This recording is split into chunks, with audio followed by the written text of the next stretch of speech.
Okay, disclaimer. I am not trying to get you aroused. I'm not going to get specific about my own personal success stories with this technique of telling narratives. But I will give you a testimonial about my story to give you some context. I got on OkCupid, which is a pretty good dating website. I started out with girls 25 miles or less from me. These local girls were not very impressive. Cincinnati is a bad place for singles. Anyway, I decided to go international.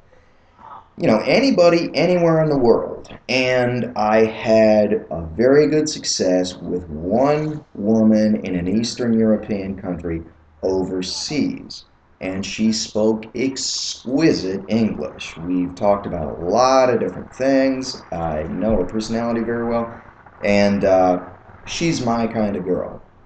Um, anyway, let me tell you my philosophy of sex that I recently came up with. Um, Exciting sex is kind of like trapping a wild animal in a cage and going into the cage, whatever, with it, and you have a lot of fun. You have a lot of fun. I'll leave it to your imagination.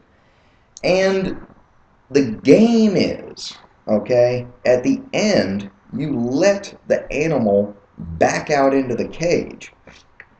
Thing is, why do people get bored with sex when they're in a relationship? Well, it's because the next time they have sex, the cage is in the exact same place. And you're using the exact same bait. It's ritualized, it's a routine. And that doesn't work. Exciting sex is each new time you have sex, you set the cage up in a different part of the forest and you use different bait. Even if you're married, I've heard this. I think it was even in church at a wedding. There's an importance to continue to court throughout the relationship. You don't just say, I've won, I've got it made. That's idiotic. Okay? And maybe that's new to you. Because I think people struggle with boredom. And we see a lot of divorce rates, and that's why we see, oh, I already fucked her. You need to get on, bitch, and go find you a sucker. I mean, that's bullshit, man. You should be in a relationship. You should be raising families. The thing is, you see a lot of people, oh, it's always a new girl. No, get in a relationship, get in a committed relationship. Stay together, have kids. Those of you don't, fine.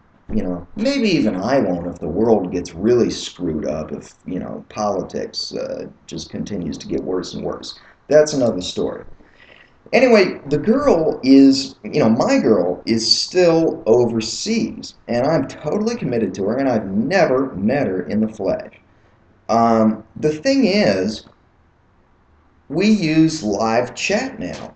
And this is the part where I'm gonna get general for to keep in step with maintaining both of our the privacy of us. But um, when you basically, here's how you do it. You take turns, right? Okay. Somebody types in a fantasy, okay, one line after another, one line, one line, one line, you know, story kind of goes, and the other person is doing exactly you know what, okay? So one person's on one end and they're the one telling the fantasy, okay? And when each new line appears, there's this anticipation, this anticipation, this anticipation, and it's satisfied. The story develops one line at a time. That's why it has to be live. You can't just put it in a paragraph and send them an email. It doesn't work. Here's the thing, you can draw on, when you do this, it's no sin to draw on past experiences or to amplify or to confabulate things or kind of alter. You can use anything that's going on through your head. And, depending, I mean, you guys probably, anybody in a long distance relationship, um, maybe you met at the beginning and you were long distance and still are. And you've talked about your guys' preferences.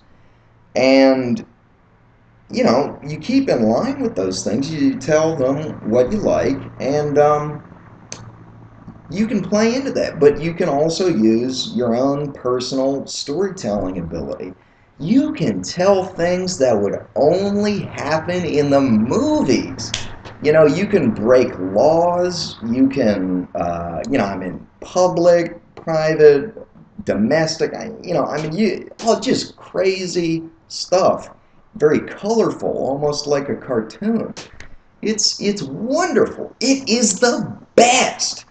And it's just great. And maybe to the side of the chat screen you can have a picture of your significant other there. I guess what can I say? I mean, and you can get realistic too. You can go into great detail. If they're in another city, go on Google Maps. Look at the places on Google Maps and embed them in your story.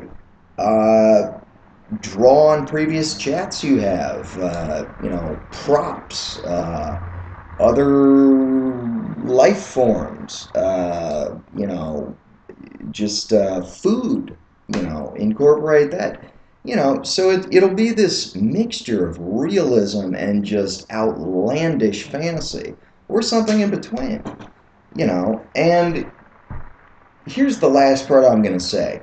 Even for a local relationship, I've never tried this, but if you guys are in the same city, or maybe even in the same apartment, maybe just take a break from the routine. Don't go the easy way. You might be surprised that this might spice up your relationship if you're in separate places and things haven't gotten too easy for you guys. Maybe they already are, and you can back up a little bit, and try this out, and just kind of get into the English language and narrative, and you might think it's a lot of fun. And nobody's ever going to read mine. Okay. All right. Well, good luck to you guys.